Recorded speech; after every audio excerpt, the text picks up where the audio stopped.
The North Carolina men and women both play in the Sweet 16 on Friday night and in back-to-back time slots.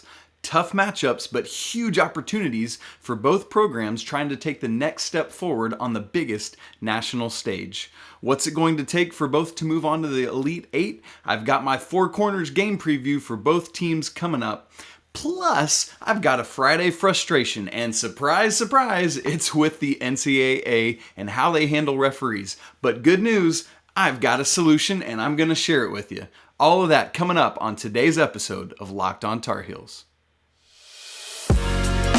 You are Locked On Tar Heels, your daily podcast on the UNC Tar Heels. Part of the Locked On Podcast Network, your team every day. Hey there, it's Friday, March 25th, 2022. Welcome in to the Locked On Tar Heels podcast, part of the Locked On Podcast Network.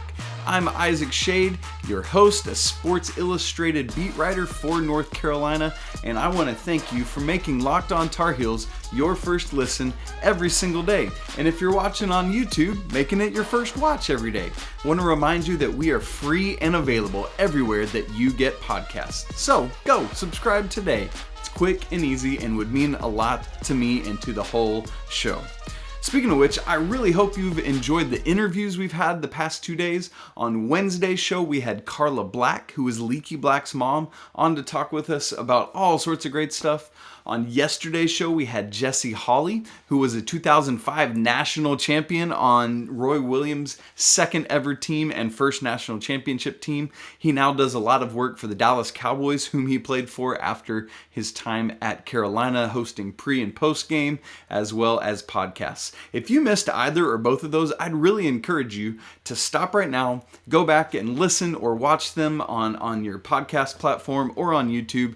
Great information and is going to help get you ready for this weekend's Sweet 16 games, both from the parental standpoint and the player standpoint. Really goes hand in hand really well and leads into our conversation today. And man, we're going to get into both of those games, as I said, the men and the women. Let's start with the nightcap with the men. 8th seed North Carolina against 4th seed UCLA. Going to tip off at approximately 9:40 Eastern time. Let's be honest, it's going to be 10 o'clock. And that's great for the Pacific Coast, all the UCLA folks who don't even care about the game because they're watching the Lakers. But, you know, I digress. The game will be inside the Wells Fargo Arena in Philadelphia, Pennsylvania. It's where the 76ers play. It's going to be right on CBS, the flagship network. They got two blue blood programs. Of course they want this game on CBS. For North Carolina, it is their second straight opponent who was in last season's Final Four. And UCLA returns basically everyone they had on that team with a few exceptions. For my money's worth, the Bruins are underseeded, not really a 4 seed in terms of talent. Their resume probably lands them on the 4 line, but with what this team is, probably a 2 or a 3. So, tough opponent for the Tar Heels for sure. And so here's what we want to do. If you're new with us and you weren't around last week as we led into the games or before that, what we do for every game is I give an homage to Coach Dean Smith, and all the game previews are my Four Corners preview. And so that's what we're going to do right now to set up this game. So let's go up here for the first one. Four corner number 1, the first preview piece is guard play. If you've ever spent any time in March paying attention to March Madness, you know how important not just solid, but elite level guard play is in March Madness. For the Tar Heels, you think about the 3 most recent guards that were the lead guards for these national championship teams. Go back to 2005, you had Raymond Felton. 2009, Ty Lawson. 2017, you had a little guy like a tough little nut in Joel Berry too. And before him, it should have been Marcus Page, but Chris Jenkins ripped all our hearts out. But that's okay. Elite guard play is what you need in March. At least one. But you know what North Carolina has? They have 2.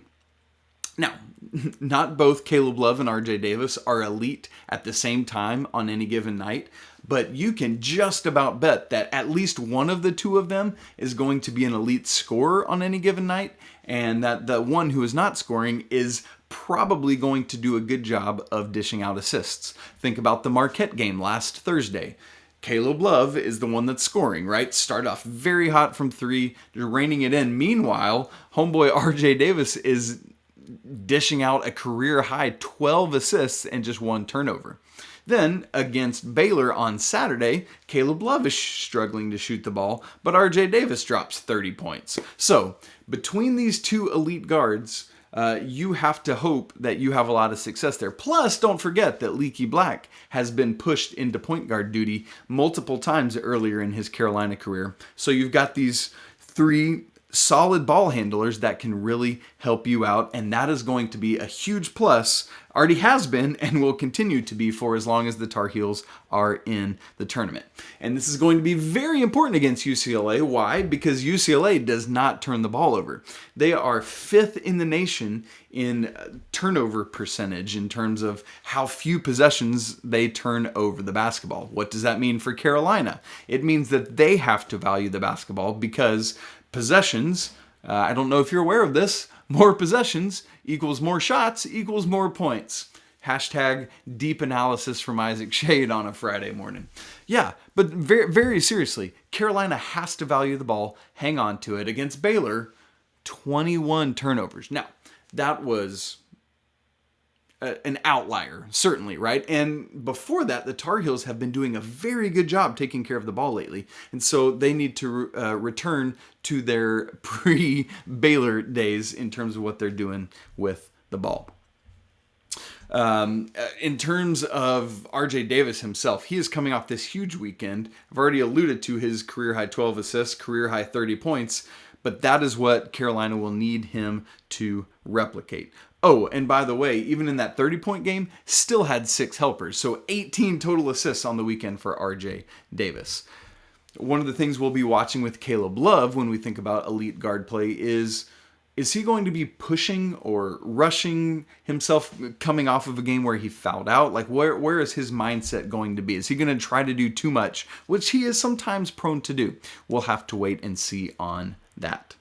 Now, 4 corners point number 2 is going to be the availability of Jaime Jaquez. Now, Jaquez has been phenomenal for this season. If you paid attention to last year's March Madness, you probably think Johnny Juzang, and he's had another great year for UCLA, but really Jaquez has been the story a lot of the season. He tweaked his ankle in UCLA's second round game, and so against St. Mary's. And so the question is he going to be able to play? Well, at Thursday's shoot-around, it looked like he was out there able to be mobile, certainly favoring his ankle, but I would imagine he's going to give it a go. And so the question then becomes, at what level of capability is he at? It's not going to be 100%. I can guarantee you that. Just seeing the way he moved around on the court on Thursday, the question is not whether he will play. It is how effective will he be when he does play. Now, let's get off of that and talk about Leaky Black, because typically the question with Leaky Black is, who is he going to be guarding? And we've seen a couple teams this season where Coach Davis has wished he could divide Leaky in half to guard AJ Griffin and Paolo Banchero from Duke, for example. And that would be true here with Jaquez and Johnny Juzang. My imagination is that what's going to happen is, given Jaquez's limited mobility, they're going to sick Leaky onto Johnny Juzang and say, don't let Juzang get off. And because of Jaquez's limited capability, let's put a lesser defender on him. And that's not an affront to any of the other 4 Carolina players on the court. It's just Leaky. It's praise of Leaky is all that is. So who does Leaky guard? My guess is Johnny Juzang, given the likelihood that Jaquez will be slowed down. And so honestly, for me, I would rather Jaquez be at about 70% and give it a go, because then that's like 4.5 players on the court and gives Carolina an awesome advantage. 4 corners, number 3. How does Brady Manek respond to his ejection? Similar to Caleb Love, I would imagine there's this desire to get out and prove yourself.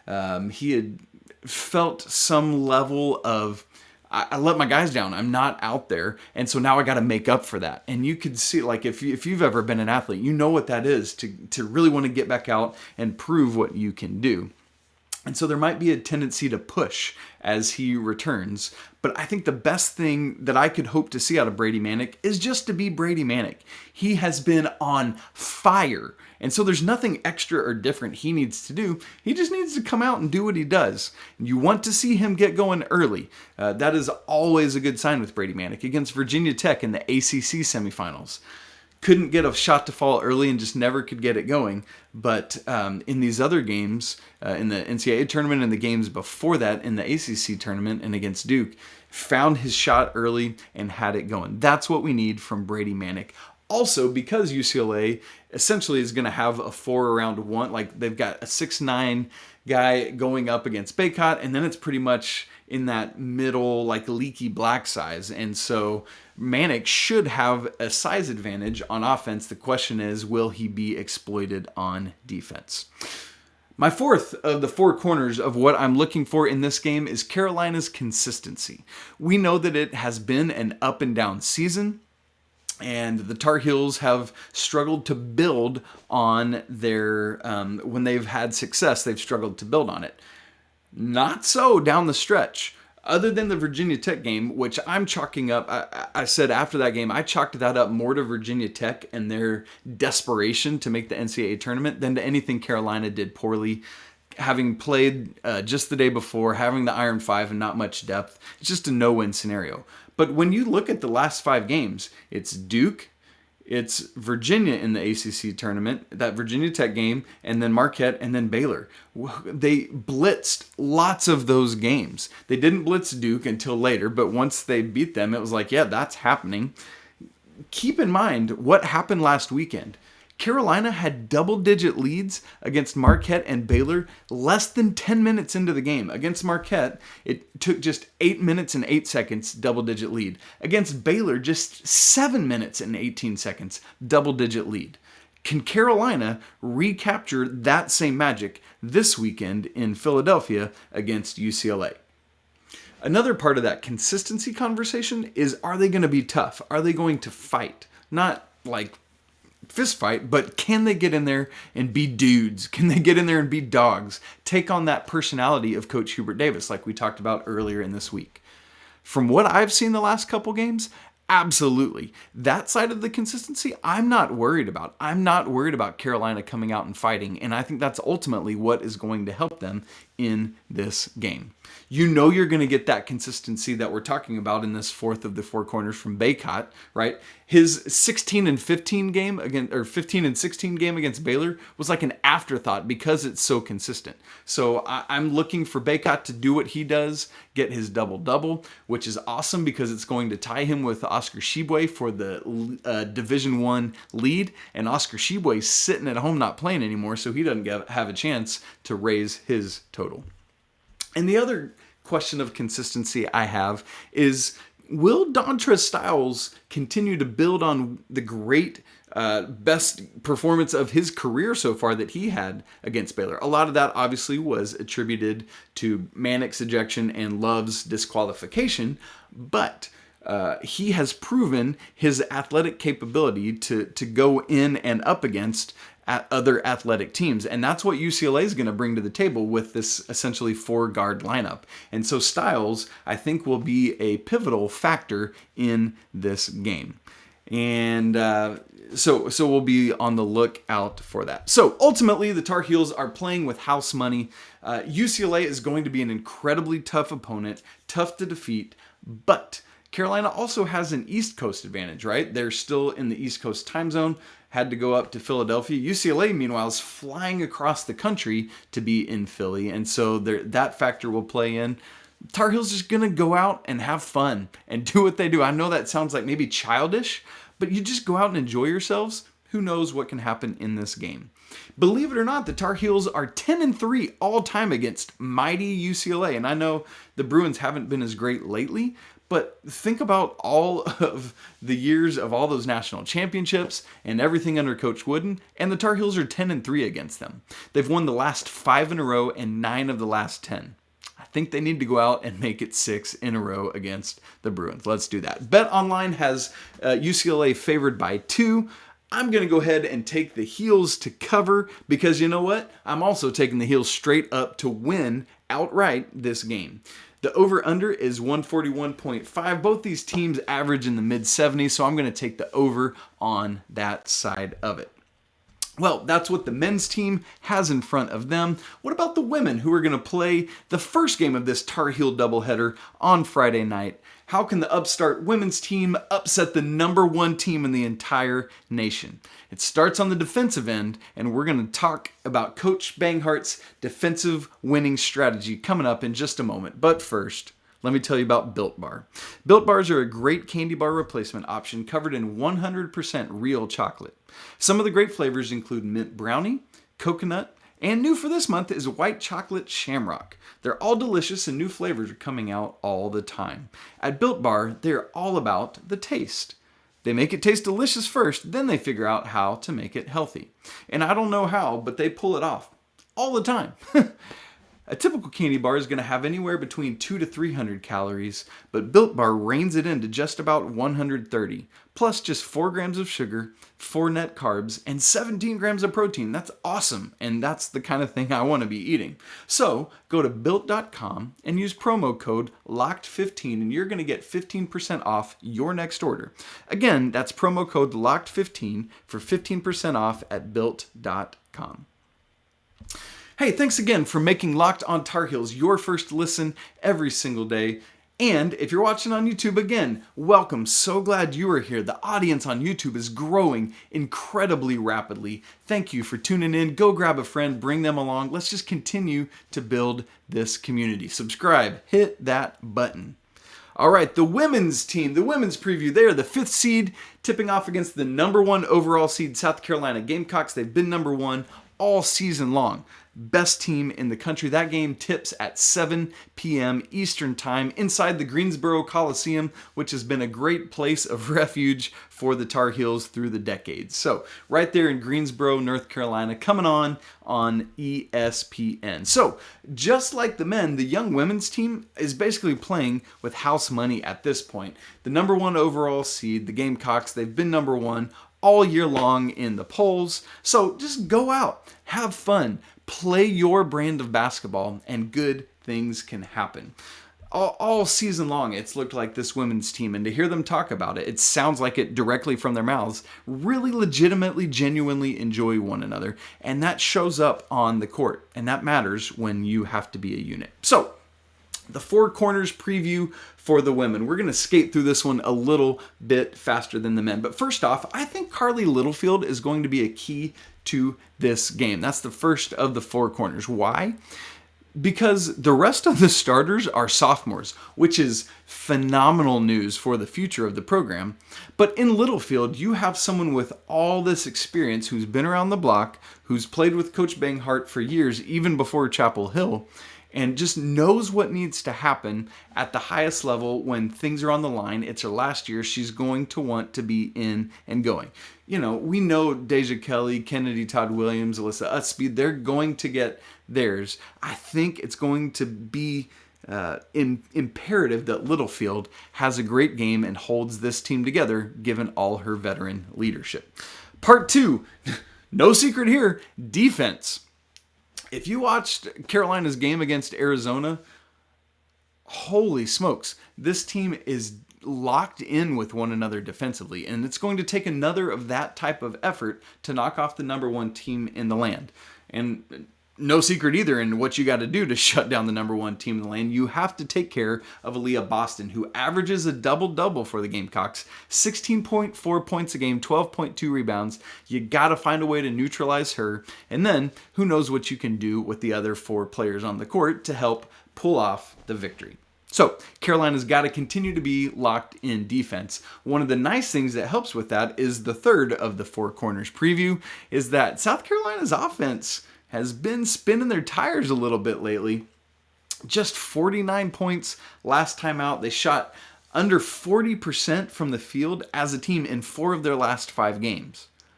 And now they're going up against this Tar Heels defense that just embarrassed Arizona, if we're being honest. That to me is a great sign for the Tar Heels to be able to come out, do what they do best, defense, and that go up against an offense that has been struggling, particularly if the Tar Heels can indeed neutralize Boston. It's going to put them in a great position to make some magic happen. You just got to kind of hang around, be there late in the fourth quarter, and then do it. Now, here's the fourth of the Four Corners preview and part of the problem. South Carolina also wins with their defense, which is better than the Tar Heels defense. Listen to some of these numbers. South Carolina has the top field goal percentage defense in the nation at 32.2%. Yeah, they're holding teams to 32.2% on the season. That's insane. And the third best scoring defense in the nation, allowing just 50.3 points per game. That's like Virginia level or better. And when you think about like how strong the men's team is at rebounding, perennially, that's what we're talking about here with South Carolina on the rebounding side. They're second in the country in rebounding average and first in rebounding margin. So Carolina has to hit the boards, has to take care of getting those, maybe even try to get some offensive rebounds, but it's going to be a stingy South Carolina team against an also stingy, but not quite as locked in yet. And part of that is the age as the Tar Heels. So really, this could be one of those first team to 50 wins type of games. So Carolina's defense against that South Carolina struggling offense could be a huge opportunity for Carolina there. And then they got to see if they can find some holes, some chinks in the armor, go in and get some buckets against that crazy good defense for South Carolina. So Coach Banghart's team took this big step forward earlier in the week in winning at Arizona, a true road game there. And so they need... That's a great win, but what Coach Banghart's team needs to keep this ascension going is a huge program victory. No better way to do that than knock off the number one team in the land in the Gamecocks. So let's see that happen.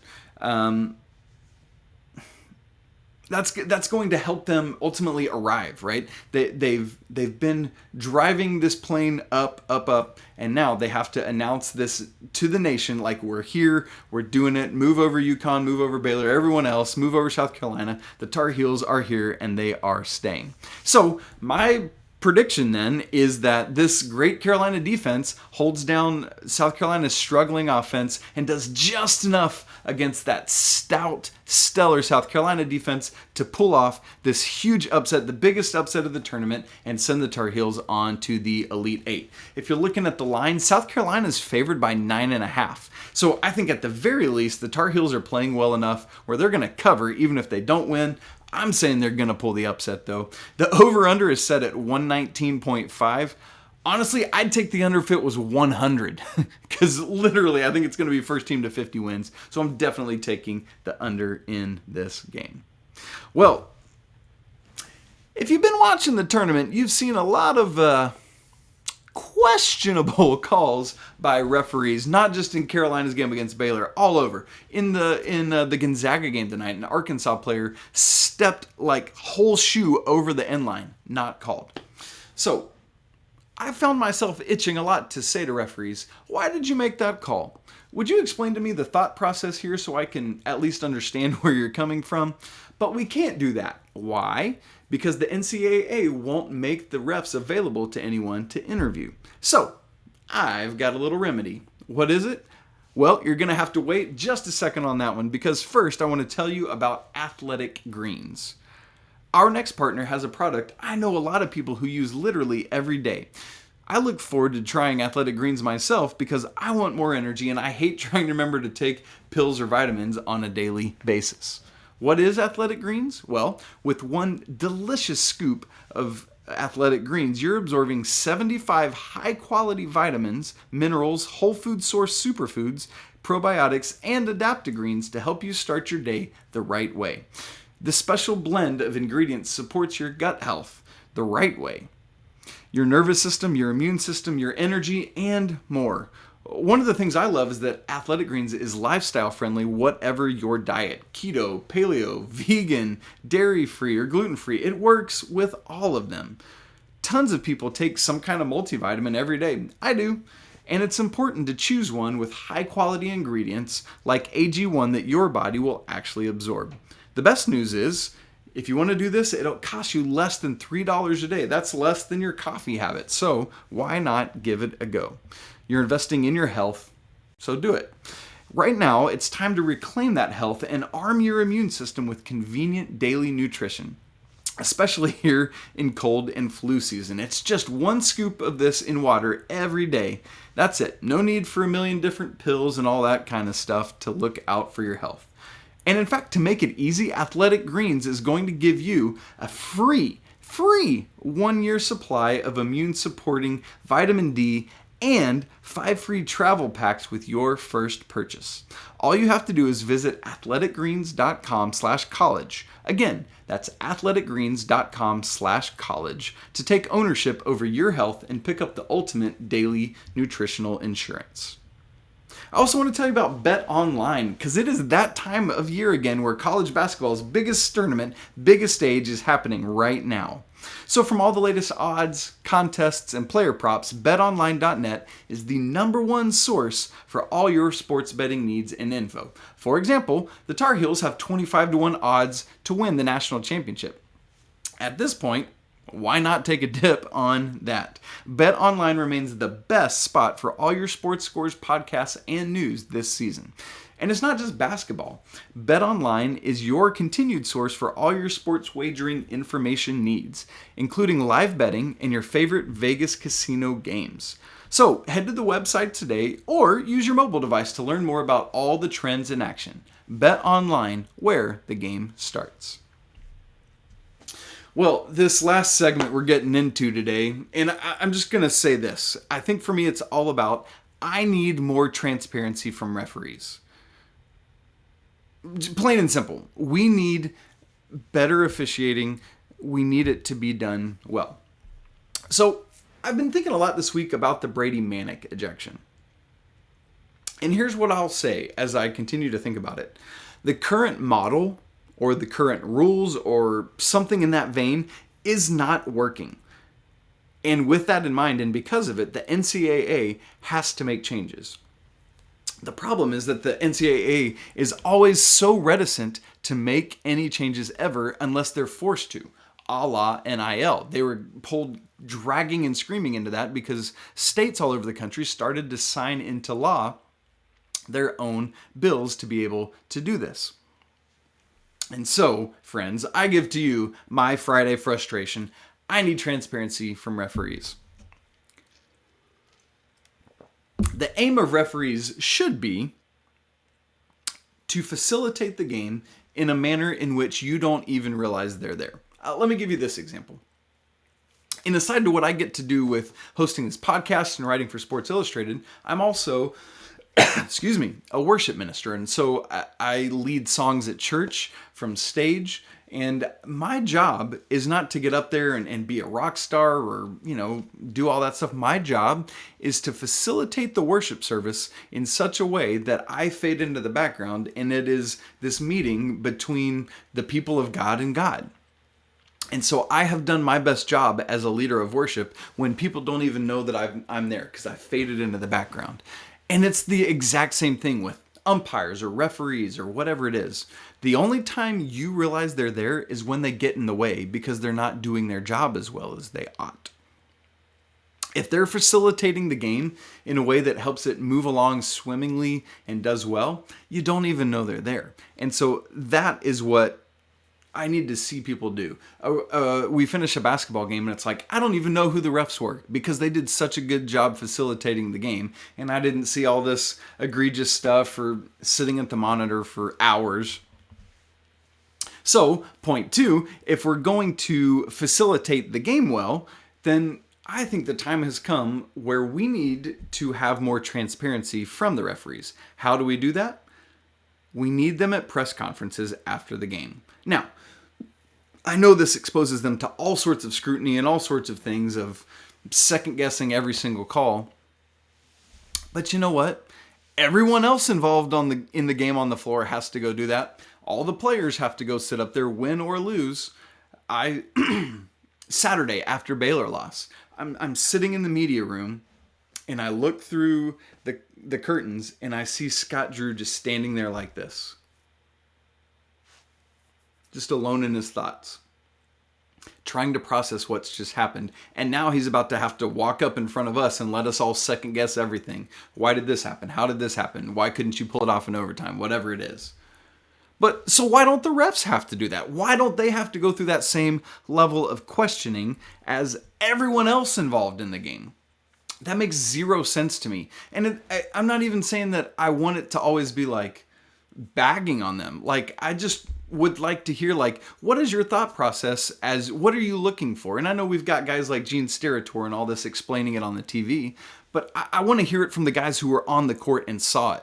Because I think that could be a win. Like, sometimes we're probably going to hear what they're saying and it'll give us fresh eyes on it and maybe be a helpful thing. Sometimes we're going to still disagree vehemently with what they did, but sometimes it's going to be a win. And so, if Scott Drew has to face the media after the most epic almost comeback in NCAA tournament history, the guys that threw Brady Manek out of the game that caused that epic almost comeback to happen should have to sit up there and answer my question too. Why did you throw Brady Manek out of this game for something that I've not seen all season long? You got to give me a better explanation. Now, here's one of the reasons I often hear people say, like, they shouldn't be forced to do that, is because they're part-time. You might or might not know this. NCAA referees, that is not their full-time job. It is a part-time job for them. They have other jobs that they do when they're not reffing. So pay them the money and make them full-time referees. Give them the training they need. Now, I've heard ACC Director of Officials Brian Kersey talk about this, and he's got all these reasons why they can't and shouldn't, and all the extra money and all that stuff. There is so much insane amount of money tied up in this whole thing, and everyone's getting paid. Finally, now the athletes are starting to. Why can't we also take care of the referees? If we want a better product, if you want the NCAA tournament to not be embarrassing at times, then you invest the money to pay these referees the full-time money that they ought to be paid so that we can get a better on-court product. So it's to the point now where I wish they did a better job, but in some ways I don't think it's their fault because they're not always getting the training they need and it's not a full-time gig. NCAA, you need to pull the trigger and hire your officials in a full-time capacity. I know it's more money, I know it's more training, but you got a lot of money and you got a lot of time to train people. You need to make this happen. If you want to have the best, you got to pay the best. That's simple. That's business. That's capitalism in America.